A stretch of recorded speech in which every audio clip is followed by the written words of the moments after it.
Every time you hear oil tanker seized in the Middle East, your brain probably skips past it like it does not affect you. That is a mistake. Iran just seized a foreign oil tanker in the Gulf of Oman and detained 18 crew members. And this is exactly how energy shocks start quietly, then hit your wallet loud. If you want these stories explained before they cost you money, follow me.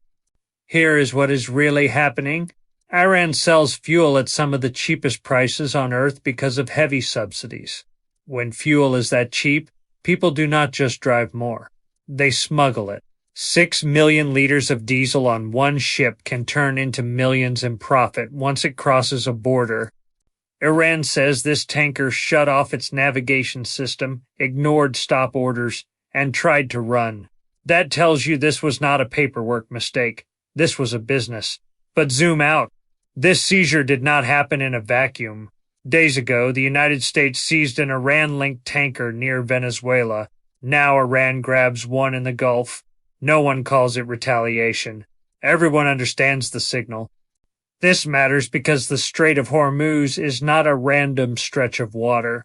Roughly 1/5 of the world's oil flows through it. When countries start playing maritime chess there, insurance costs rise, shipping slows, and oil prices feel it fast. This is the part most people miss. It is not the seizure that spikes prices.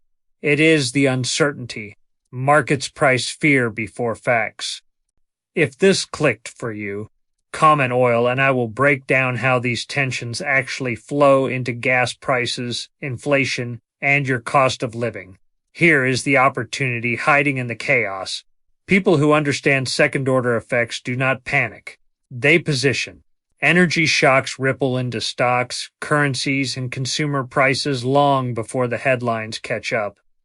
I teach people how to read those signals early, without jargon and without hype.